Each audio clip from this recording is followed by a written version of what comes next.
Grant? Show this body room 2703. Good morning. Yes, sir. What can we do for you, sir? I want a nice room where it's quiet and not too high up. Oh, yes, sir. We have just what you want right here. Just sign the register, please, sir. Grant? Show Mr. Anthony Millbrook, sir. Boy, show Mr. Millbrook to room 1046. Today's radio play, Love Forever, is based on a most unusual story taken from the pages of next Sunday's issue of the American Weekly, the magazine distributed with all Hearst Sunday newspapers from coast to coast. Broadway Hotel. Mr. Tuckerman, thank you. I'm reading Mr. Tuckerman. Good morning, Millie. Good morning, Tommy. Broadway Hotel. The manager, thank you. I'm ringing the manager. Well, how's the boy detective this morning? Oh, gee, Millie. You think it's like having leprosy to want to amount to anything? Me? Why, say, I think it's swell.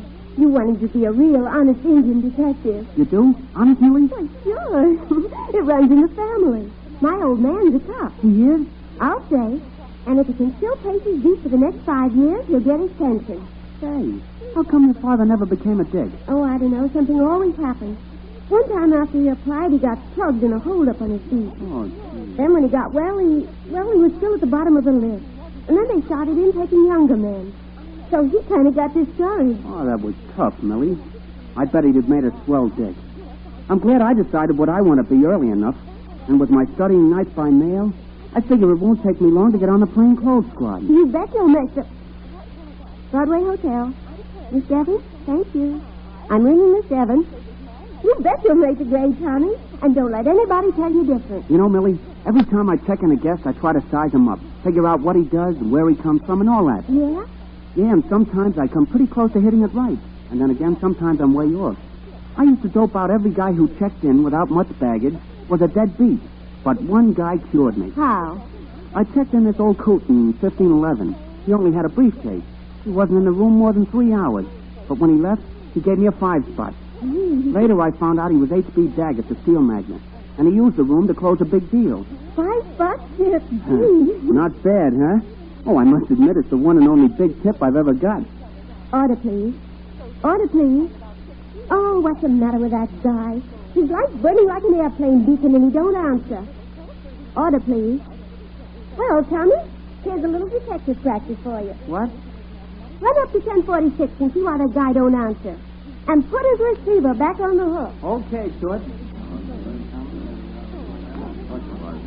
Pass me, Mr. Team. Receiver off the hook in 1046. Here you are. Going up. The car going up. Hold it. 10 out, please.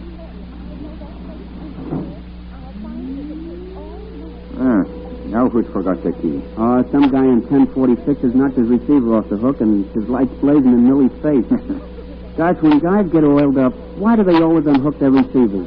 You're going to be a detective. You ought to be able to find the answer to that one. 10 out. Yeah, well, even a detective has to ask questions. You'll find that out when you knock off that mother-in-law of yours. Oh, yeah? Well, you won't be the dick assigned to the case. White guy.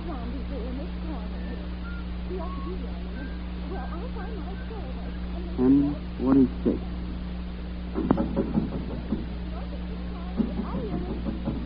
Mr. Millbrook. Mr. Millbrook. Okay, boss. Ready or not, here I come. Mr. Millbrook. Mr. Millbrook, are you in the... Holy... Millie. Get a house pick up here right away. And the doctor. Mr. Millbrook's been stabbed. Gee, this is awful. Mr. Millbrook. Who did this to you? Nobody. How'd you get hurt? I fell against the bathtub. Did you try to commit suicide? No. Then who stabbed you like this? Nobody.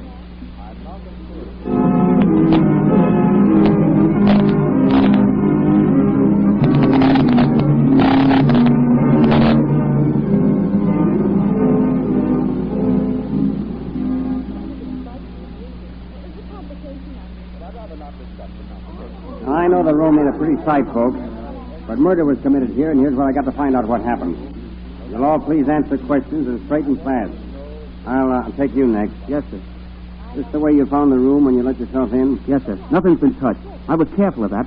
That's one of the first rules to follow in murder investigations. Now, don't try to give us a criminology lecture, son.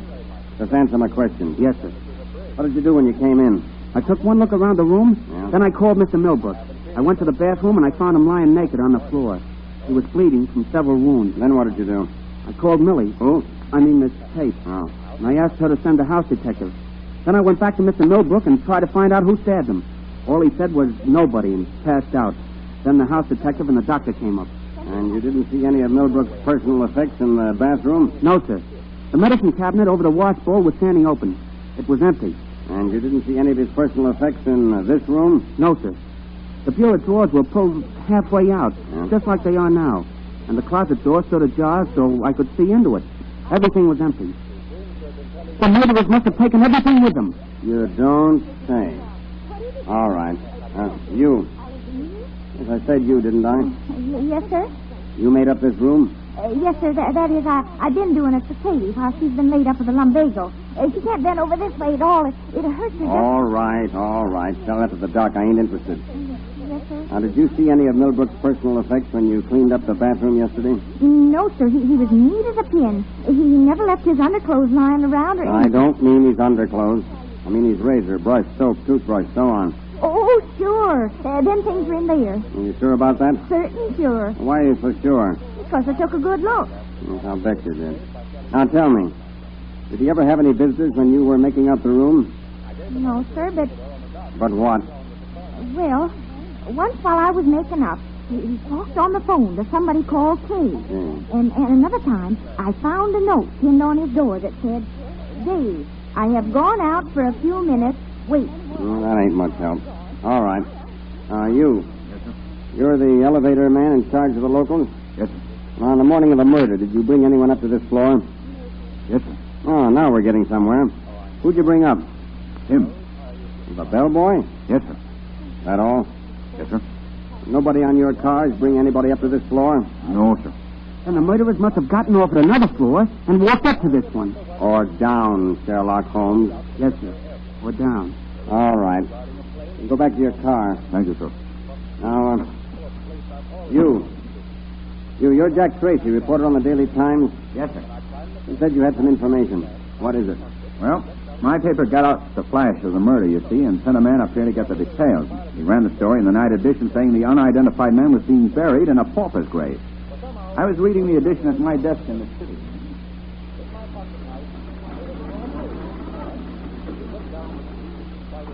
City room, Tracy talking.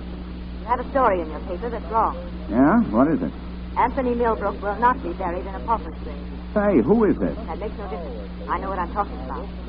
Arrangements have been made for his funeral. Where? Colbridge Funeral Home. What happened to Millbrook in the Broadway Hotel? He just got into a jam. Hello? Hello? I tried to locate the call, but it wasn't any use. Dame had disappeared.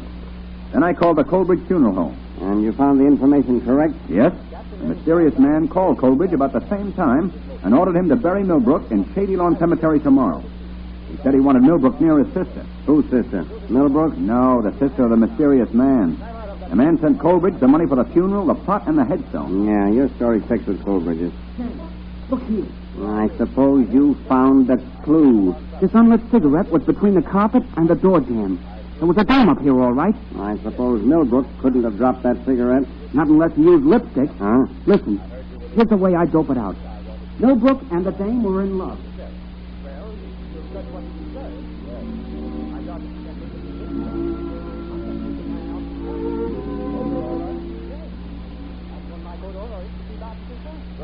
Tell me again, Tony. I love you. Again. I love you. My dear, I couldn't be happier than I am with you. Couldn't you? You're sweet and beautiful. You really do love me, Tony. Believe me, I do. I do believe you, Tony. Darling, when are we to be married? Now, honey, why must you spoil this moment by getting practical? Sorry, I didn't mean to spoil anything. Only that I love you so much, I want to be with you always. I want to be with you, too. And when is it to be? Always. Let's not talk about that now. Why not? Tony, Yes. you are going to marry me. Tell you I was. Yes, then, but that was a long time ago. You haven't mentioned anything about marriage since. Why can't we go on like this? Just loving each other. You're not going to marry me, Tony. You said I wasn't, right? But you're not. I can tell it. I see it in your face. Let's get out of here then. Let's go someplace where it's quiet, where we can talk it over. You can talk it over now, Tony. Why aren't you going to marry me? What have I done? How have I changed? You haven't done anything, sir. You haven't, sir. Then why have you changed your mind? I haven't changed my mind, dear. It's just that I can't go. But why not? Because there's someone else. Someone... Who is it, Tony? My wife.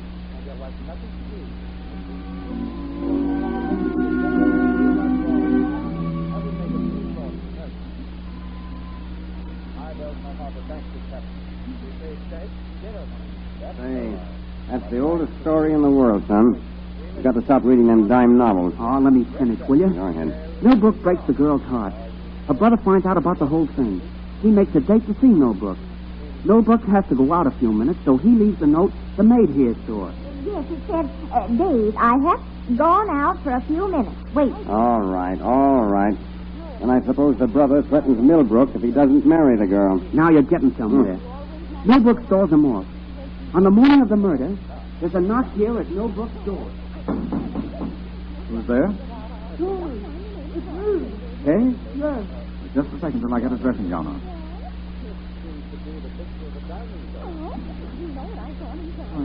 Hey, you're crying. What's the matter? Come in. Thanks. Hey, what is it? Burn up? I'll tell you what this is, Millbrook. This is the payoff.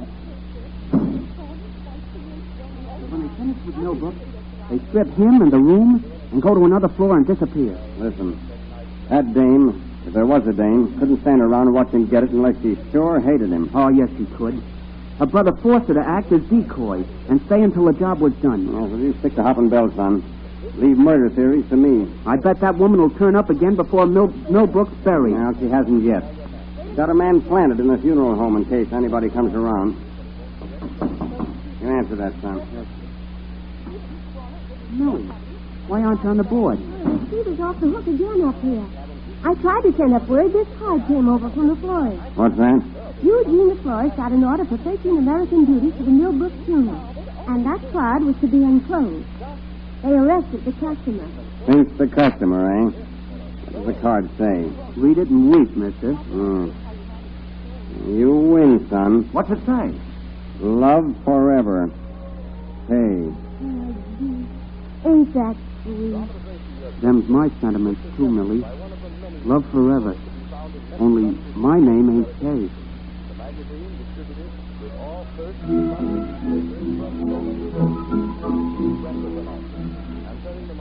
Be sure to read the baffling details of a mystery revealed by a bellboy in line of duty. The story will appear in next Sunday's issue of the American Weekly, the magazine distributed with all Hearst Sunday newspapers from coast to coast. It will be found under the title, The Mystery of Room 1046. This is Wentworth announcing, and turning the microphone over to your own announcer.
His Imperial Highness Nasiruddin, Maharaja of Adora, being dead, and whereas his throne being temporarily occupied by his brother's wife, and whereas there being no male descendant to either side of